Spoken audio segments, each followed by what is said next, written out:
Abaholi bamazwe ase-Afrika abayithimba ebelijutshelwe ukuyozama ukuqedwa kwempi bethule izincomo zezwekazi lase-Afrika ngaphambi kamengameli wase-Russia kanye nowase-Ukraine ngokwehlukana.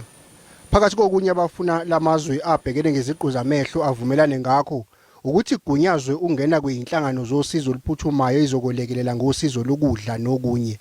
Bahlongozene ukuthi lamazwe akhulule ngokushintshiselana ngeziboshwa zempi ezase-Ukraine zibuyele ezweni lazo.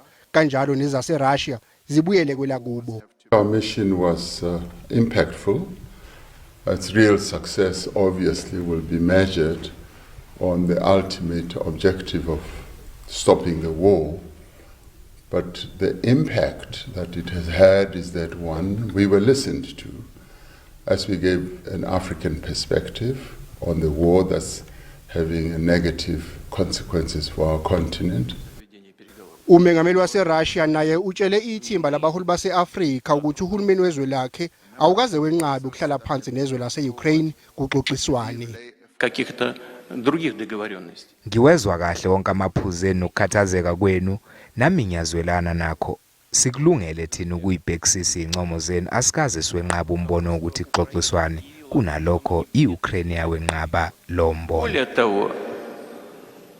Umengameli Ramaphosa kanye noPutin baphinde babhunga eceleni maqondana nomhlangano wamazwe e-BRICS nozosingathwa iNingizimu Afrika nonyaka okulindeleke ukuthi uPutin abe ingxenye yawo.